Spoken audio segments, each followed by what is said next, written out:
Aujourd'hui, on va parler un peu de la lecture rythmique. C'est quoi la lecture rythmique? La lecture rythmique, par définition, c'est l'art de lire les notes sans les chanter tout en battant la mesure. Donc, si vous êtes débutant, je vous invite à regarder cette vidéo et la partager, c'est très intéressant. Que vous soyez pianiste, vous soyez batteur, guitariste, flûtiste, saxophoniste, bassiste, etc. Donc je vous invite à lire cette vidéo. Quand vous êtes arrivé en studio, on vous dit que vous avez un problème de tempo. Soit vous êtes en avance, ou bien vous êtes en retard par rapport au tempo initial. Donc c'est que vous avez un problème de tempo. Il faut prendre le temps, tout comme l'oreille musicale, il faut prendre le temps de travailler ça. Mais votre tempo, votre rythmique, il faut prendre le temps de travailler ça. Ok? Donc je vous invite à regarder cette vidéo qui va vous servir beaucoup, même dans l'avenir. Alors, ici, avant même de faire la lecture rythmique, si vous êtes débutant, tout à fait, il faut regarder les différents éléments qu'on trouve dans une partition. Donc, premièrement, on a une portée. Donc, la portée, c'est un ensemble de 5 lignes disposées horizontalement sur lesquelles on écrit la figure de notes, comme vous voyez ce petit écran. Donc, cette portée est composée de 5 lignes et de 4 interlignes. Voilà. Donc, si vous êtes pianiste, vous serez en face alors d'un système. Le système, c'est la réunion de la clé de sol suivie de la clé de fa. Il peut y avoir 2 clés de fa, 2 clés de sol, mais c'est la réunion de 2 portées. La clé de sol, deuxième ligne, la clé de fa, quatrième ligne. Donc, une fois la clé est placée sur la deuxième ligne, toutes les notes qui seront placées ou bien qui sont placées sur la deuxième ligne portent le nom de sol. Donc, la deuxième ligne de la portée avec la clé de sol se nomme sol. Mi, sol, si, ré, fa pour les lignes et les interlignes, fa, la, do, mi. Et si on met la clé de fa à quatrième ligne, donc la quatrième ligne de la portée prend le nom toujours de fa, et on aura les lignes sol, si, ré, fa, la et les interlignes la, do, mi, sol. Attention! Alors, la portée est composée de 5 lignes, mais il peut y avoir de petites lignes appelées lignes supplémentaires qui peuvent être placées en dessous ou au-dessus de la portée. Quand vous jouez et que les notes quittent la portée pour aller soit vers le bas ou vers le haut de la portée, donc on va utiliser des petites lignes appelées lignes supplémentaires. Donc la note qui est placée ou bien qui tutoie la première ligne de la clé de sol, cette note-là est placée légèrement en dessous de la première ligne. Cette note prend le nom de Ré. Et si on met cette même note au-dessus, elle va tutoyer la cinquième ligne, cette note prend le nom de Sol. Ici, regardez, ici, si on descend, cette note s'appelle Do avec une ligne. Et cette même note va placer au-dessus de la portée, elle prendra le nom de La. Et on descend, ici c'est Si, au-dessus, la note Si. Si en bas, Si en haut, c'est la même note. Un peu plus bas que Si, on a la note La. Vous voyez comment ça? Cette même note est placée au-dessus de la cinquième ligne. Elle portera le nom de Do. Tout comme pour la clé de Fa, si ces mêmes formes de notes sont placées en dessous de la première ligne, donc on aura Fa, Mi, Ré, Do. Et ces mêmes notes-là sont transférées vers le haut, donc on aura Si, Do, Ré, Mi. Donc je vous invite à se familiariser avec ces genres de notes qui quittent la portée et qu'on va utiliser des lignes ou des interlignes supplémentaires. Ok. Ici, on revient pour faire la lecture rythmique. Donc maintenant, il vous reste à regarder l'armature. C'est quoi l'armature? L'armature, c'est l'espace dans lequel on retrouve la clé, les altérations et la mesure. Parlons des altérations, les dièses, les bémols, les doubles dièses et les doubles bémols. Que si on met un bémol, le bémol va diminuer la note de demi-ton. Si on met un dièse, le dièse va augmenter la note d'un demi-ton. Ici, on veut supprimer l'effet, donc on va juste rajouter en bécard pour éliminer le dièse ou le bémol. Donc, il y a le double bémol qui diminue d'un ton et le double dièse qui augmente d'un ton. On va analyser cette armature. Donc, on a la clé de sol. Oui, on n'a pas d'altération. On n'a pas de dièse, on n'a pas de bémol. Ceci dit, on est dans la gamme de Do majeur ou La mineur. C'est deux tonalités dites tonalités homonymes qui partagent la même armature. Zéro altération. Qui dit zéro dièse ou zéro bémol. Donc, on va faire la première lecture rythmique en Do majeur. Pourquoi la musique est en Do majeur? C'est parce que lorsque je regarde la dernière note de la partition, je vois que c'est Do. Si c'était là, je dirais qu'on était dans la tonalité de La mineur. Mais comme la dernière note est Do, donc on est dans la tonalité de Do majeur. Après, il y a une mesure, je dirais 4 sur 4, c'est-à-dire une mesure à 4 temps. Dans chaque mesure, on aura 4 temps. Et le chiffre 4, le premier chiffre qui est le numérateur, indique le nombre d'unités de mesure. Par exemple, si on a une mesure 4 sur 4, donc on aura 4 noirs et chaque noir représente une unité de mesure. Ou bien une unité de temps. Et le dénominateur, le chiffre 4, indique la valeur de chaque unité de temps. Et non, dans la première mesure, on a 4 noirs. Chaque noir représente un quart de la onde. Rappelez que la mesure est divisée en deux, les mesures simples et les mesures composées. Les mesures simples, on a les 4-4, les 2-4, les 4 sur 4. On dit encore mesure simple ou mesure binaire, c'est-à-dire que ce sont des valeurs avec deux parties égales. Et il y a d'autre part les mesures composées ou ternaires avec trois parties égales. Les mesures 2, 4, 3, 4, 4, 4, ce sont des mesures simples. Les mesures 3, 8, 6, 8, 9, 8 et 12, 8, ce sont des mesures composées ou ternaires. Exactement. Voilà. Ici, la première mesure, on a 4 temps et chaque noir représente un quart de la onde. Donc, on aura besoin 4 noirs pour égaler une onde. Donc, si c'était avec des croches, chaque croche représente un huitième de la onde. Donc, on aura besoin de 8 croches pour égaler une onde. Si c'était avec des doubles croches, on aura besoin d'un 16e de la onde. Donc, on aura besoin de 16 croches pour égaler une onde. Tout comme si c'était avec des triples croches, on aura besoin 1 sur 32 de la onde. On aura besoin de 32 doubles croches pour égaler une onde. Si c'était avec les quadruples croches, on aura 1,64 de la onde. Donc, on aura besoin de 64 quadruples croches pour égaler une onde. C'est l'arbre de solfège qui va vous aider à comprendre ça. OK. Ici, on va faire cette lecture rythmique. Donc, on va analyser la clé de sol. Avant, on a Do, Mi, Sol, La, Sol, Mi, Do. Et à la clé de Fa, on a la même note qui se répète avec des ondes Do, Do. Avec un métronome pour votre piano, il y a cette fonction de métronome que je vous invite à l'utiliser pour régulariser votre tempo. Et si vous n'en avez pas sur votre instrument, je vous invite à le télécharger via Play Store et sur votre Android et vous allez l'utiliser normalement. Ici, on est à un tempo 60 à la noire. Donc, la pulsation est la noire. Donc, on aura 4 pulsations. OK? On va faire cette lecture rythmique. On va activer le métronome. On va faire la main droite avant. Do, Mi, Sol, La, Sol, Mi, Do. Pour la clé de Fa. Do, Do, sur l'instrument, la main droite.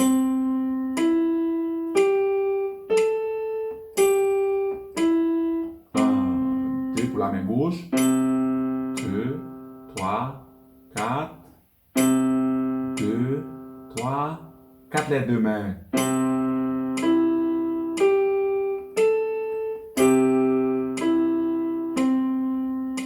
OK. Ici, on vient de faire cette lecture rythmique facilement sur un tempo 60. Si c'était des croches, on aura besoin de 8 croches, soit un huitième de la onde. 8 croches dans la première mesure avec une mesure 4 sur 4.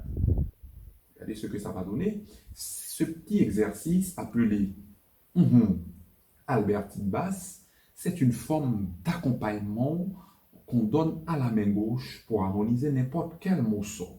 Donc, la formule de l'Alberti basse est 1, 5, 3, 5 de l'accord. Donc, le premier accord est Do majeur, le deuxième Do majeur. Ici, dans la troisième mesure, on a Fa majeur plus Do majeur. La quatrième mesure, Sol majeur, Sol septième. Et en dernier lieu, on a Do majeur. On va voir ce que ça va donner. Ce sont des croches. Comment lire les croches? Les croches, on va avoir le temps fort sur ta, ti, ta, ti. Le temps fort ta, ti, ta, ti, ta, ti, ta, ti, ta, ti, ta, ti. On frappe le pied sur la première note. Ta, en levant le pied, vous allez reproduire la deuxième. Ta, ta, première note, deuxième note, première note, deuxième note, première note, deuxième note. OK? Vous allez voir ce que ça va donner.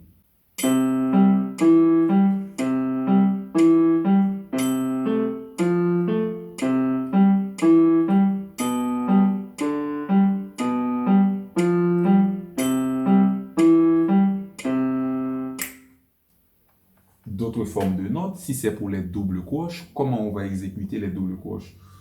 Maintenant, on est dans une mesure à deux temps. Regardez, dans la première mesure, toujours on est en Do majeur. On est toujours en Do majeur.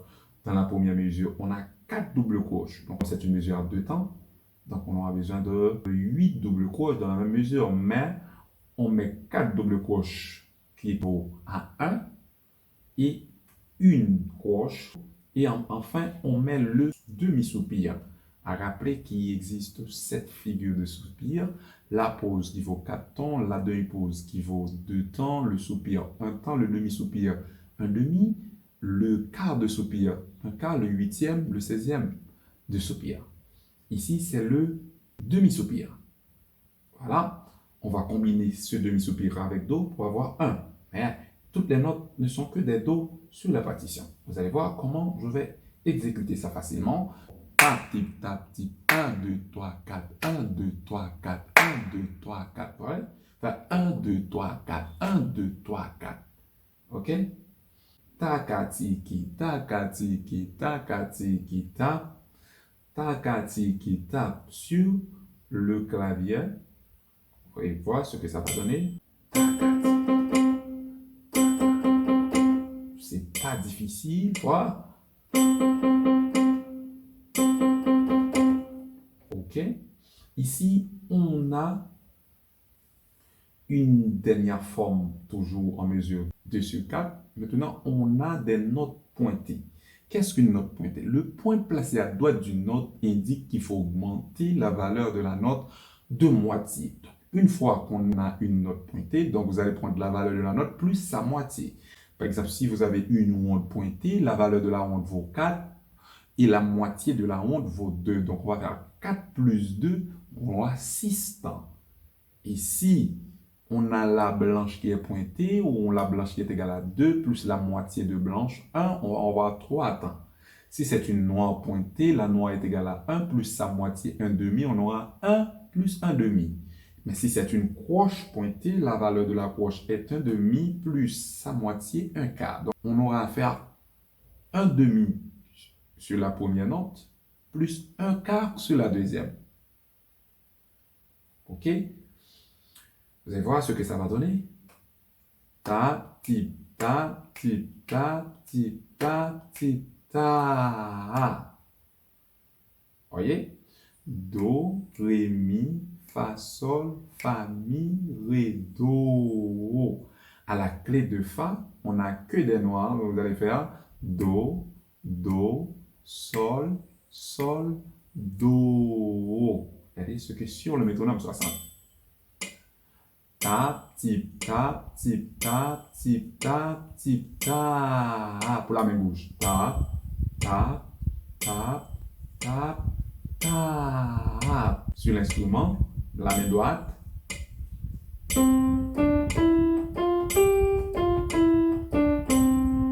Je reprends. Pour la main gauche.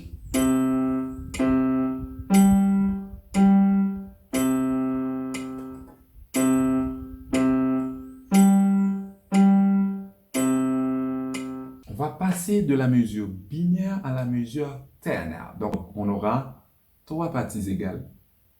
pour les 3/8, 6/8, 9/8 et 12/8. Ici, le numérateur 3 indique qu'on doit avoir 3 parties égales dans la mesure. Et le numérateur, alors, indique le nombre d'unités de temps de la mesure. Le dénominateur indique la valeur de chaque unité de temps. Donc, 3/8, c'est la première mesure. Un triolet ou bien 3 croches. Chaque croche va représenter 1/8 de la honte. OK?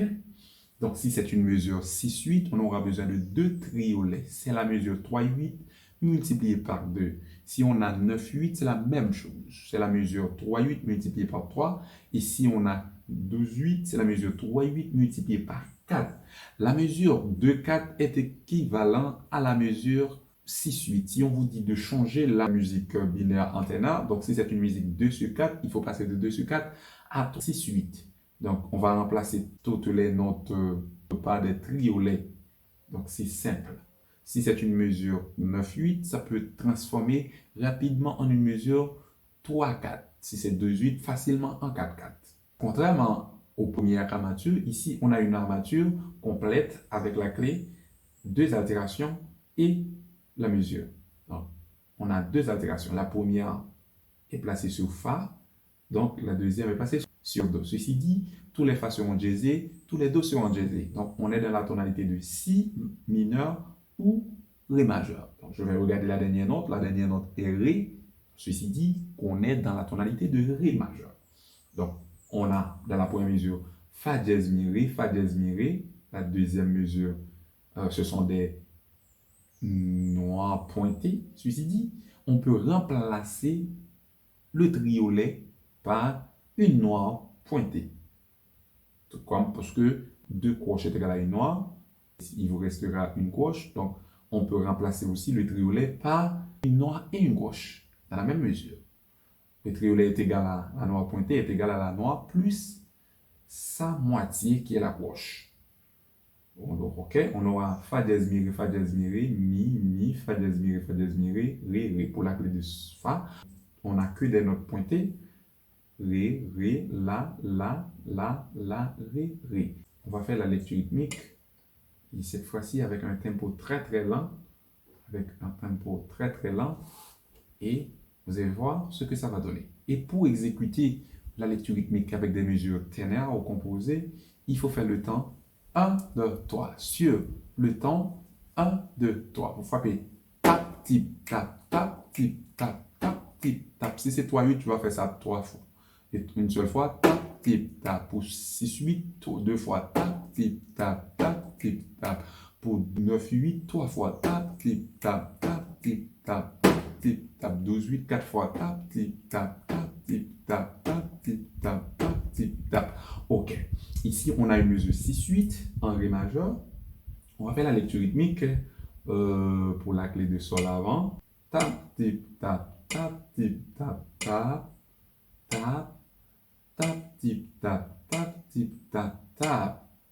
Ta pour la main gauche. Ta, ta, ta, ta, ta, ta, ta, ta. OK? On va faire ça sur l'instrument, la main droite.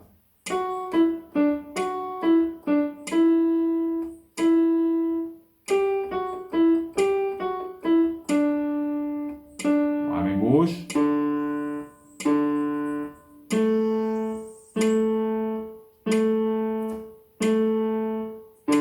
Je reprends la main gauche.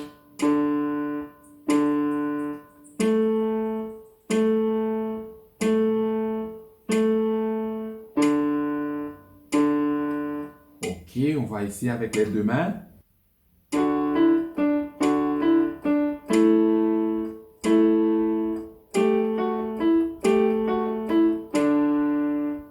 Encore.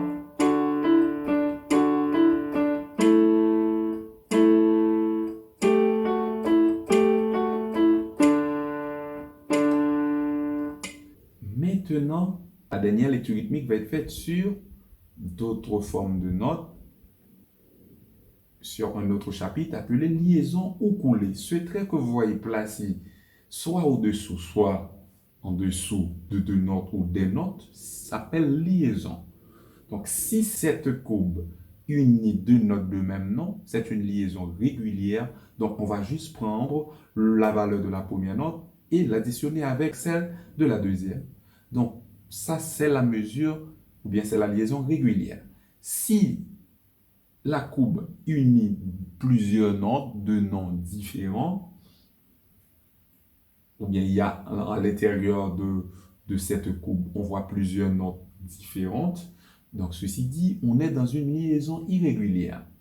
On ne va pas additionner la valeur de chaque note, mais on va exécuter les notes sur l'instrument sans coupure, sans détacher les notes. Ce qu'on appelle legato, qui a pour contraire le staccato. Le staccato signifie de détacher les notes. Si on a l'habitude de jouer cette petite pièce, j'ai du bon tabac dans ma cafetière.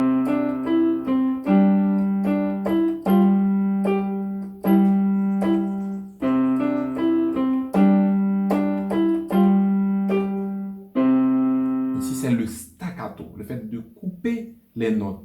Mais écoutez, ici, c'est le legato qui suffit de jouer les notes tout à fait liées. Sans la coupe, je pourrais jouer cette première partie.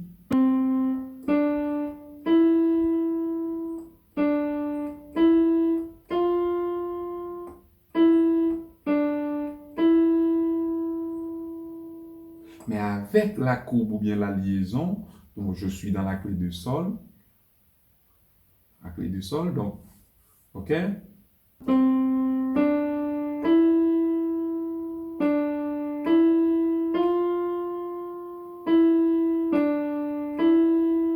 Voilà, les notes sont tout à fait liées les unes des autres. Pour la main gauche, vous allez voir que c'est une liaison régulière. Pour la main droite, c'est une liaison irrégulière. Maintenant, je dois avoir un son qui peut aller jusqu'au-delà de 4. 2, 3. Ici, je vais additionner la valeur. La onde est égale à 4, plus la deuxième égale à 4. Donc, je vais faire 8 ans dans la première mesure. 1, 2, 3, 4, 5, 6, 7, 8. Le deuxième accord est un sol septième parce qu'on a 6 ré, sol, fa, sol. 2, 3, 4 et la 2 de do. 2, 3, 4, encore do. 2, 3. Ici, on fait fa majeur. 1, 2, do majeur, 2. Ici, c'est un ré septième. 1, 2, 3, 4. On fait 1, 2, 1, 2, 1, 2, 3, 4, 5, 6, 7, 8, soit septième. 1, 2, 3, 4, 1, 2, 3, 4, 1, 2, 3, 4, 1, 2, 1, 2, 1, 2, 3, 4, 1, 2, 3, 4, 1, 2, 3, 4, 1, 2, 3, 4. Ici, c'est la main gauche. Maintenant, on va ajouter la main droite. Ensuite, on va faire les deux mains. Ici, pour la main droite.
On va activer le métronome à 60 à la noire.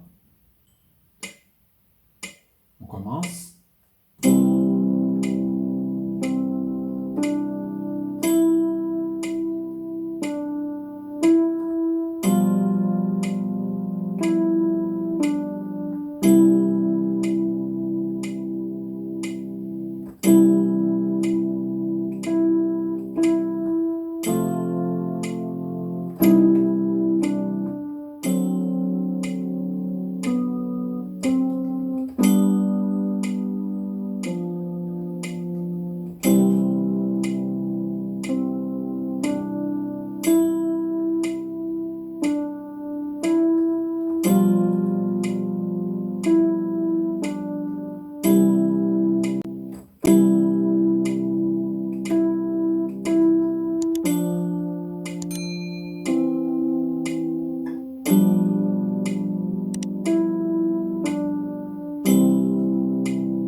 Merci. Je vous invite à me rejoindre sur ma chaîne YouTube que je mets en ligne chaque semaine de nouveaux cours, de nouvelles vidéos pour vous aider à vous lancer. Vous pouvez me laisser des commentaires en privé ou bien vous laisser des commentaires sur YouTube et je serai très content de vous répondre.